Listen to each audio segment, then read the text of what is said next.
Hello everyone, it's Jamal Thomas. Welcome to the Progressive Soapbox. I have another story after this. The next story that's coming up is a little bit more worrying. But I had this one queued up, so I want to get to this one first. In fact, the next one is slightly terrifying. Let me make sure my sound is okay.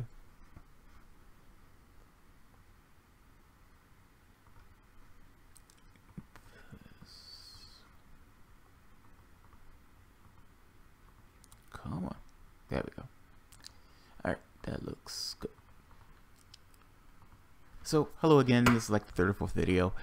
I'm doing these during the day because I don't know if I'm going to be able to do these at night. So, I'm getting them out the way early. I saw something today, and I thought to myself, he's finally bowed to the pressure.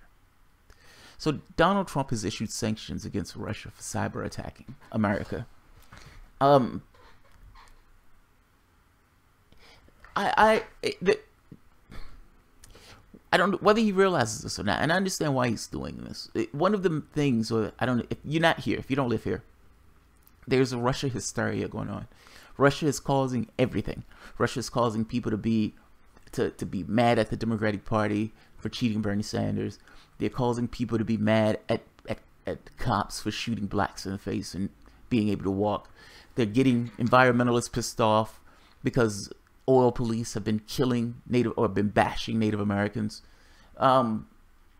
Muslims are upset because Russians have been telling them that Hillary Clinton wanted to undermine the Middle East or undermine Syria and topple governments. Russia has been causing everything. Russian bots. One of the refrains that they've continuously made is Donald Trump is a Putin puppet. And evidence of Donald Trump being a Putin puppet is because he hasn't passed sanctions. He hasn't passed sanctions against Russia yet. Now, I've always made the point that the argument for sanctions boils down to Russia instigated themselves in our elections. Okay, how did they do that? Beforehand, it was Russia colluded with Donald Trump to hack the elections. Well, that wasn't true.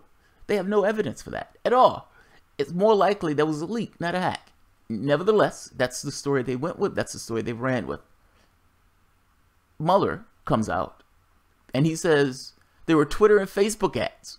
And they implicated 13 Russian troll farms with those Twitter and Facebook ads. Now, Twitter and Facebook ads sound so ridiculous. You're talking about $1 billion campaign. Hillary Clinton had over $1 billion in that campaign. Hillary Clinton had her own Twitter and troll army in that campaign. She had television personalities. She had other politicians. She had the entire political establishment, newspapers, and media saying vote for Hillary Clinton.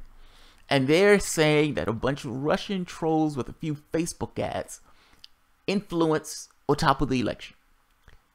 Now, this is patently ridiculous. They haven't even made the connection that the troll farms were absolutely connected to the Russian government. And yet, they've blamed Russia on this. Now, if Donald Trump comes out and says that's true, and if he passes sanctions, which he just did, it's tantamount to saying, I got in this place not on my own steam, but because I had help from some foreign government. Now, that's not true, by the way. There was no influence in the election. If Russia was actually trying to influence the election, they were comically incompetent in doing so. There was no influence in the election at all. Nobody with a straight face would say there was. And yet, I could almost guarantee you, Hillary Clinton, her supporters, will use the term Russia influenced the election, and as you can see, Donald Trump passed sanctions attesting to such, that Russia influenced the election. That if it wasn't for the Russians, Donald Trump wouldn't have gotten elected. And again, that's not really true, but it doesn't really matter if it's true. You've just said that some other foreign government helped you get elected, and the argument that they've been using the entire time is a foreign government helped you get elected. Those sanctions is almost like you agreeing with them. I understand why you did it. I understand that there was somewhat of a political force and a political pressure pushing you to do so. Just understand what those mean. To some degree, that's a tacit agreement of what they've been saying about the Russian government helping you get elected. Let's take a look at the story. Donald Trump should not pass those sanctions. The reason why I say that is they should have more to do that. You need a little bit more than a bunch of Twitter and Facebook ads before you actually do something like pass sanctions like that. That being said, the hysteria itself can take a reality of its own, meaning the president has to respond to hysteria, even if the hysteria is not necessarily real. The reality that people are experiencing on this becomes a reality of itself. The president's not doing anything for Russia. The president not doing anything for Russia. Russia just attacked the UK. Russia's doing this. Russia's doing that. Russia's all over the place. The president's not doing anything about it. Is the president a pawn of Vladimir Putin? Is the president a pawn of Vladimir Putin? He passed sanctions. He's politically motivated to do so. I just think passing sanctions hurts you because it makes it look as if you didn't get to the presidency on your own steam. You got there with the help of a foreign power. That's the last thing you wanted to admit to. Honestly, this is similar to Barack Obama coming out with his birth certificate. That's what this puts me in mind of. It's like this indignity of having to do something that you don't really want to do because you don't feel like you need to do it.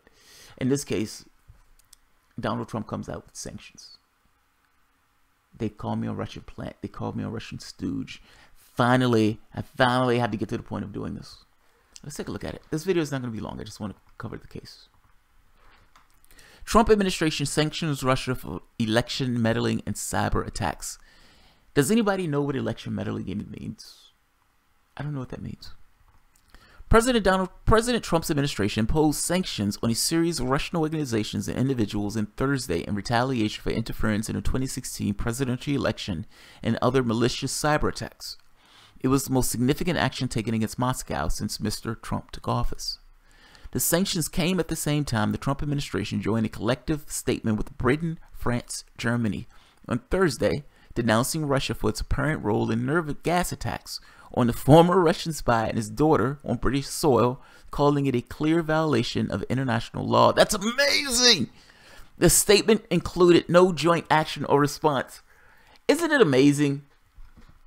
Isn't it amazing how international law all of a sudden becomes an issue when they want to use international law for something? You fuck over Iraq, international law doesn't apply. You go bombing in Somalia or Syria, international law doesn't apply.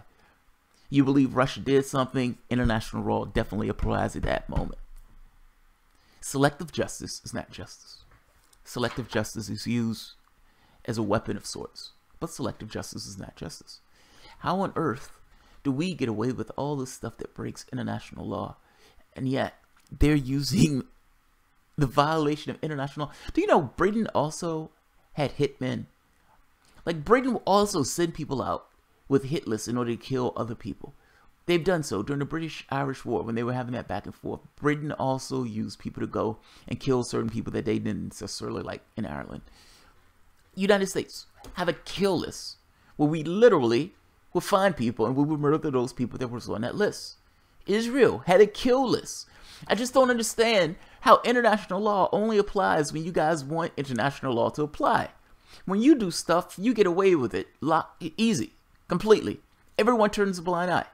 How on earth does international law only apply to the Ruskies? What am I missing? What am I missing? Selective justice is not justice. American sanctions announced on Thursday targeted many of the same Russian organizations and operatives identified by Robert Mueller, the special counsel, in an indictment that outlined audacious attempt to spread disinformation and propaganda to disrupt the American democracy and eventually influence the vote on behalf of Mr. Trump. Right there! That's the line. That's what I'm talking about. This is going to be the only thing they remember. To influence the vote on behalf of Mr. Trump. The sanctions also respond to other cyber attacks, including a previously undisclosed attempt to penetrate the American energy grid. Like I said, this one is not going to be long. My point is, the only thing they're going to remember about this is to influence the election for Donald Trump. The rest of it is going to float away. This is going to assuage all of those hillbots and all of those people who could not believe that Hillary Clinton would lose to reality show hosts and they are looking for any reason that they could find to point to that. These sanctions point and walk in that direction. The Trump administration has finally put sanctions on Russia for quote-unquote cyber attacks and for apparently some undisclosed attack on the energy grid. So, not going to keep this long. The article is at the bottom if you want to read the entirety of it. I'll leave it at that. Alright guys, if you enjoy the content, feel free to share, like, subscribe, and of course, you can always support through Patreon. Thanks everyone.